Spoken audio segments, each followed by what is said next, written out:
Sorry down थोड़ा सा पीछे ले लो ना सर, यहाँ पे देखो प्लीज, लुक लुक यार।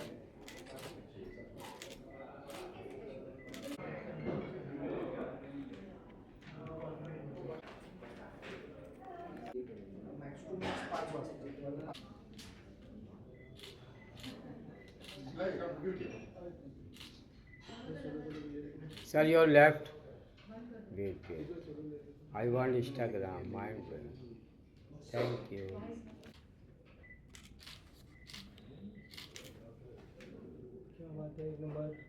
Mind blowing, sir.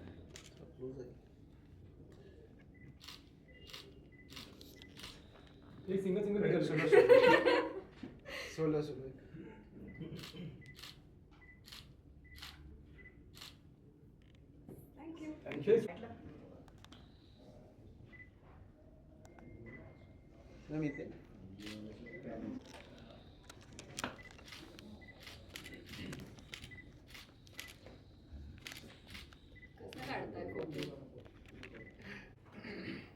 ठेवायचं अजून माईक थोडासा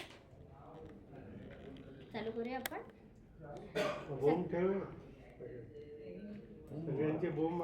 हा चित्रपट रुखवत हा चित्रपट 27 तारखेला तुमच्या भेटीला येतोय. तारखेत थोडं बदल आहे. 27 तारखेला हा चित्रपट भेटीला येतोय. संतोष जोवेकर आणि प्रियदर्शनी इंदलकर या दोघांच्या महत्त्वाच्या भूमिका या चित्रपटात आहेत. प्रमुख भूमिकेत ते दोघं आहेत. तर या निमित्ताने एका छोट्याशा प्रेस कॉन्फरन्ससाठी आज आपण भेटतोय. तुम्ही ट्रेलर बघितला असेल, गाणी बघितली असतील, त्यामुळे मला असं वाटतं की काही प्रश्न असतील तुमचे तर आपण डायरेक्ट प्रश्नोत्तरांना सुरुवात करूया. आणि मग मी आधी दोघांनाही सांगते की थोडंसं चित्रपटाबद्दल सांगा, म्हणजे त्याच्यातमध्ये काही फिल्मबद्दल. ओके. रुखवतचा ट्रेलर तुम्ही पाहिला असेल, त्यानुसार रुखवतच्या अवतीभोवती फिरणारा सिनेमा आहे. आत्ताच्या जनरेशनला रुखवत किती माहिती आहे माहीत नाही. मी लहानपणीच्या लग्नांमध्ये पाहिलं रुखवत, रिसेंट कुठे पाहिलं नाही आहे. तर या निमित्ताने रुखवत ही परंपरा पुन्हा जरा प्रेक्षकांपर्यंत पोहोचेल. आणि रुखवतीतले बाहुला बाहुली जे ठेवतात नवरा नवरीच्या वेशातले, तर त्यांच्याशी रिलेटेड ही सगळी कथा आहे. तुम्हाला ट्रेलरमध्ये दिसलं असेल की 2 रूपं आहेत आमच्या दोघांची. एक जुन्या काळाचं आहे आणि एक आत्ताच्या काळातलं आहे. तर अशी 2 जनरेशन्समध्ये घडणारी ही लव्ह स्टोरी आहे, जी लवकरच 27 डिसेंबरला तुमच्या भेटीला येते. नमस्कार, मी संतोष जोवेकर. रुखवत हा सिनेमा आता 13 डिसेंबरच्या ऐवजी 27 डिसेंबरला प्रदर्शित होतो. प्रियाने सांगितलं रुखवत या सिनेमाबद्दल. मी पण सांगतो फक्त थोड्या वेगळ्या पद्धतीने. रुखवत आत्ताच्या काळात रुखवत असं नाव असलेला सिनेमा येणं हा थोडासा बऱ्याच वेळेला काही लोकांना प्रश्न पडतो की अरे रुखवत म्हणजे थोडंसं ते टिपिकल लव्ह स्टोरी किंवा मग नवरा बायको. पण मला वाटतं की आता सध्याच्या काळात त्याची गरज आहे. कारण नातेसंबंधांवरचाच सिनेमा आहे. आजकाल नातेसंबंध सगळीकडे आहेतच, अजूनही आहे. प्रेम आहे, एकमेकाबद्दल असलेली आपुलकी आहे, जिव्हाळा आहे. पण आता थोडंसं कसं झालं आहे, relationship now days become situationship. आता सिच्युएशनशिप झाली आहे. पहिले मुलगा मुलगी एकमेकाला न पाहता घरचे ठरवायचे आणि ते लग्न करायचे. आणि मग त्यांची स्वप्न त्यांचे ते ठरवायचे की असं लग्न करीन, माझी बायको अशी असेल, माझा नवरा असा असेल, मग लग्नानंतर आम्ही असं राहू, आमचं घर असेल, 2 मुलं असतील किंवा 4 मुलं असतील किंवा 5 मुलं असतील, वॉटेवर. आता एवढंच आहे की आता स्वप्न आधी प्रॅक्टिकली प्लॅन केली जातात आणि ती खरंच पूर्ण होणार आहेत की नाही ह्याचा विचार केला जातो. आणि मग त्यानंतर ठरवलं जायचं की आपण आता एकमेकाचे आयुष्याचे साथीदार व्हायचं की नाही. किंवा मधल्या वाटेत कुठेतरी जराशी ठेच लागली, जरासं जरी हलकीशी ठेच लागली तरी आजकाल सगळी नाती तुटतात. मला वाटतं रुखवत हा सिनेमा आपल्या मूळ मराठी सिनेमा संस्कृतीच्या गाभ्यातला सिनेमा आहे.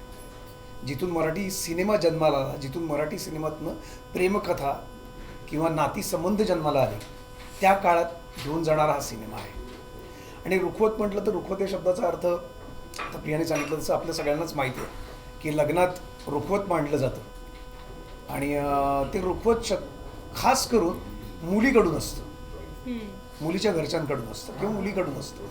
तर त्या रुखवतात दाखवलं जातं की आमची मुलगी किती सर्व गुण संपन्न आहे. ती उत्तम पाककला तिला येते, ती उत्तम भरतकाम किंवा शिवणकाम तिला येतं, ती उत्तम हस्तकला जाणते, तिला तिचं घर कसं सुशोभित ठेवता येईल याचं शिक्षण तिला प्रॉपर दिलं गेलं आहे. या सगळ्या गोष्टींचा एक बायोडेटा आपण म्हणू, प्रोफाईल दिला जातो. सो त्यात रुखवतामध्ये तिची भावी आयुष्यातली स्वप्न असतात. कारण आत्तापर्यंत एका घरात राहून ती एक मुलगी असते, कोणाची तरी बहीण असते. आता तिच्या आयुष्यात प्रमोशन येणार आहे. आज ती स्वतःचं घर सोडून दुसऱ्याच्या घरात जाणार आहे, तिचं दुसरं आयुष्य सुरू होणार आहे. आणि ती भावी स्वप्न जी तिने पाहिलेली असतात ती त्या रुखवतात मांडलेली असतात. आणि पुढे जाऊन त्या रुखवतात एक म्हातारीचं पण एक ठेवलं जातं बावला, की तुझा प्रवास हा आता इथून सुरू होणार आहे तो अगदी तुझ्या शेवटापर्यंत, आयुष्याच्या अंतापर्यंत. तुला हे घर सांभाळायचं आहे. आत्तापर्यंत या घराने तुला सांभाळलं, आता तुला या घरात सांभाळताना आम्ही जे तुला शिकवण दिली, जी संस्कृती दिली, जे कल्चर दिलं, तेच कल्चर, तेच संस्कार तुला आता पुढच्या तुझ्या त्या घरात मिळून जायचे. म्हणजे आज जसं आई जर म्हणत असेल तिला की माझ्या मुलीला जर मी माहेर दिलं तर आता ती मुलगी तिच्या मुलीला माहेर देणार असते. सो अगदी खूप सुंदर, मी जसं सांगतो की अशाप्रमाणे तो सिनेमा आहे. पण पुन्हा एकदा तुम्ही जर ट्रेलर पाहिलात तर ट्रेलरमध्ये तुम्हाला दिसते की हे काहीतरी थोडंसं थ्रिलर आहे, सस्पेन्स आहे. मग रुखवत हे पूर्णपणे डिपेंड आहे रिलेशनशिपवर. मग ते प्रियकर प्रेयसी, मग त्यांचं रूपांतर होतं ते नवरा बायकोमध्ये, आणि मग संसार. मग ते नवरा बायको होतात, त्यांचं लग्न होतं की होत नाही, की त्यांचा संसार फुलतो की फुलाच्या आधीच भंग होतो, आणि मग पुढे जाऊन आणखीन काय होतं. ही जी दोन रूपं जी आहेत, आपण याला म्हणू की पुनर्जन्मसुद्धा तुम्हाला थोडंसं पुनर्जन्मावर आहे का, तर असेलही, आहेही कदाचित.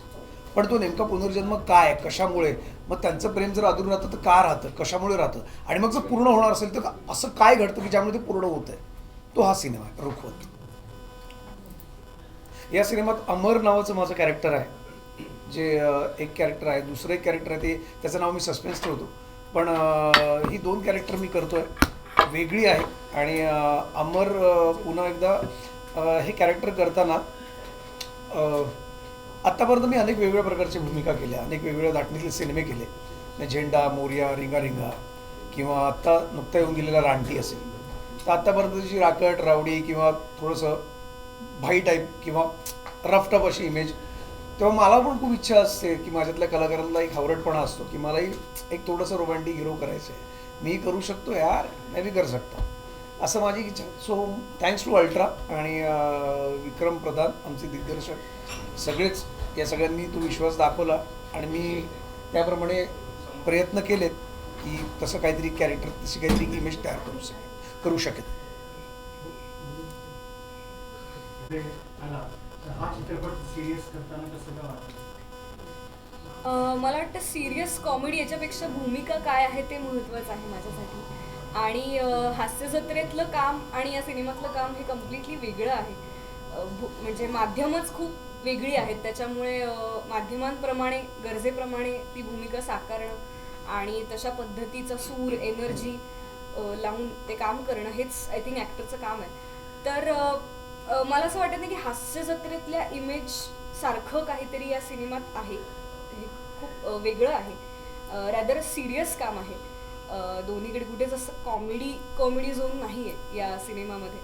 आणि त्यात दोन वेगवेगळी पात्र आहेत. तर मला वाटतं मजा येईल प्रेक्षकांना. भूमिका करताना काही तयारी करावी लागली, नंतर काही वर्किंग असो तर ते सगळं ऑफकोर्स करावंच लागतं. आणि याच्यात विशेषतः दोन वेगवेगळ्या भूमिका कशा साकारता येतील याकडे जास्त कल होता की ती तफावत दिसणं गरजेचं होतं. सो त्यानुसार ज्या गोष्टी निडेड होत्या त्या केलेल्या आहेत काम करताना. संतोष फार सिनियर स्टार आहे, काही दडपण आलं का त्यांच्यावर? हो, सुरुवातीला आलं होतं, नाव ऐकलं तेव्हा दडपण आलं की रोमॅन्टिक हिरो म्हणून कसं काम करायचं. पण मला वाटतं ही इज 27 फॉर इटर्निटी. म्हणजे तो एजच होत नाही, त्याचं वय तेवढंच यंग आहे आणि त्याची एनर्जी एवढी फ्रेश असते सेटवरती की असं कुठेच वाटत नाही की तो एवढा मोठा स्टार आहे किंवा त्याचं सगळं स्टारडमचं बॅगेज तो बाजूला ठेवून तो काम करत असतो. आणि त्याने खूप कम्फर्टेबल केलं मला सेटवरती. किंवा मी कधी दडपणात दिसले तर तो रिलॅक्स करायचा की चिल आपण निवांत करू, सीन काही टेन्शन घेऊ नकोस वगैरे. त्यामुळे it was a pleasant experience working with Santosh दादा. Thank you ma'am. गोड काय निर्माण झालं का की ही भूमिका मी ॲक्सेप्ट करतोय, आता पण तुमची भूमिका वेगळ्या पद्धतीने पाहिलेली आहे. आता नवीन चॅलेंज तुम्ही कशी काय तयारी केली म्हणायची? नाही, मी तेच मगाशी सांगितलं की आत्तापर्यंत ज्या भूमिका मी जास्तीत जास्त, असं नाही की मी रोमॅन्टिक केलं नाही, शर्यत केलं होतं मी सिनेमा, त्याच्यात ती बऱ्यापैकी रोमॅन्टिक थोडीशी इमेज, तो ट्रॅक होताच माझा. किंवा मोर्यामध्ये पण होतं माझं एक रोमॅन्टिक ट्रॅक, पण असा हार्डकोर प्रॉपर असा क्लीन शेविन आणि कम्प्लीट वेगळा, व्हेरी आपण म्हणू लव बॉय इमेज वगैरे, तसं मला वाटतं या सिनेमात मी पहिल्यांदा करतो आहे. आणि चॅलेंज मला काही फार वाटलं नाही, कारण मला म्हणजे मी असं काही कमी लेखत नाही कोणाला चॅलेंज, कारण मी स्वतःला विचार करत नाही, कारण मला त्याच्याशिवाय दुसरं काही येत नाही ॲक्टिंगशिवाय, त्यामुळे माझ्यासाठी ते चॅलेंज कधीच नाही आहे. त्यामुळे मला वाटतं की मी फक्त त्याच्यावर जास्त मेहनत कशी करता येईल, काम कसं करता येईल, आणि ते मला आवडलं आहे तर जर जी गोष्ट मला आवडली ती लोकांना कशी आवडेल, त्यांच्यापर्यंत मी कशी पोचवेल, याचा मी जास्त प्रयत्न करत असतो. त्यामुळे मग त्या सगळ्या प्रयत्नात असताना मला माझ्या कामाचं कधीच टेन्शन येत नाही. पुन्हा एकदा की मला दुसरं काही येत नाही, त्यामुळे मला दुसरं काही टेन्शन येत नाही हे काम करताना. ही खूप वेगळी भूमिका असणार आहे, म्हणजे हास्यजत्रेत मी ज्या पद्धतीने दिसले त्यापेक्षा खूप वेगळी मी या सिनेमात दिसणार आहे. आणि सिरियस किंवा फॅमिली ड्रामा किंवा लव्ह स्टोरीज आहे मुळात, आणि ट्रेलरमध्ये जो एक सस्पेन्स थ्रिलरवाला फील आहे सर, तर साधारण तो जॉनरा आहे या फिल्मचा. त्यामुळे असं कॉमेडी असं काही फार घडणार नाही आहे सिनेमात, वेगळा फ्लेवर आहे. नाही, विनोद हा प्रत्येकाचा, किती सिरियस असला म्हणून त्याच्या माणूस आयुष्यात कॉमेडी असतेच की, आणि किती माणूस कॉमेडी असला तरी त्याच्या आयुष्यात सिरियसनेस असतोच. म्हणजे प्रत्येक कथा, मग ती कुठली असो, म्हणजे अगदी रामायण महाभारतापासून आहे, तिथे सुद्धा विनोद घडलेलेच आहेत. हो, जेवढा गंभीरपणा त्या रामायण महाभारतात आहे तिथे तेवढा विनोदही घडलेला आहे. आणि काही विनोदांमुळेच रामायणही घडलंय, काही विनोदांमुळेच महाभारतही घडलंय. नाही तो कोणासाठी तरी विनोद होता, पण कोणासाठी अपमान होता. त्यामुळे सगळ्या त्या गोष्टीतनंच एक कथा घडत असते. तसंच प्रियदर्शनीने तिने सुरुवात केली हास्यजत्रापासून तुमच्या समोर आली आहे, त्यामुळे प्रियदर्शनी कॉमेडी करते म्हणजे आता तिने सिरियसनेस केला आपल्याला नवल वाटतं ऑब्व्हियसली. पण त्याआधी सुद्धा तिने थिएटर केलेलं आहे, याच्या अगोदर तिने अनेक वेगवेगळ्या भूमिका केलेल्या आहेत, या आता लोकांपर्यंत माहीत नाही आहेत. त्या जेव्हा कळतील अरे प्रियदर्शनी असंही करू शकते, तेव्हा कदाचित ती वर्सटाईल म्हणून लोकांना कळेल, ती आहेच मुळात, तेव्हा ते कळत जाईल. सो मला वाटतं की कॉमेडी अँड सिरियसनेस और ट्रॅजेडी और कॉमेडी, मला वाटतं हे सगळे एकमेकाचं संलग्न आहेत, एकमेकाचा पार्ट आहे.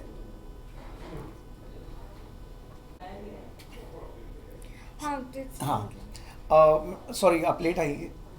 हाँ ओके ठीक है, तो मैं वही बताता हूँ, मराठी में बताऊँ हिंदी में बताऊँ? नहीं आप किस में समझेंगे, क्योंकि मुझे आपको बताना है. हिंदी में बताइए. हाँ तो आप समझ पाएंगी तो ठीक है, मैं आपको हिंदी में समझ जाता हूँ क्योंकि आप ताकि आसानी से समझ जाए.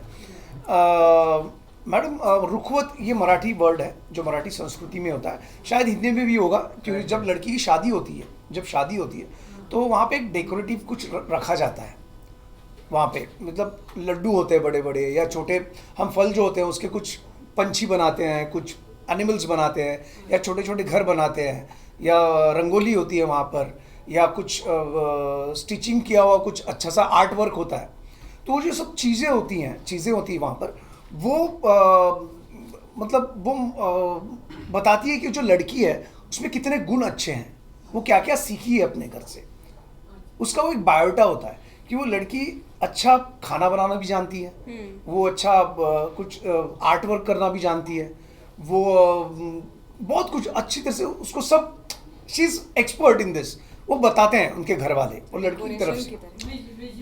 विजुअल्स नॉर्मल जो छोटे छोटे हम आर्ट वर्क बनाते हैं, और उसी के साथ उस लड़की के, उसकी जो आगे वाली लाइफ है, उसकी मैरिड लाइफ है, उसके कुछ सपने होते हैं उसमें जो उसने देखे होते हैं, उसके घर वालों ने देखे हैं, उसने देखे हैं.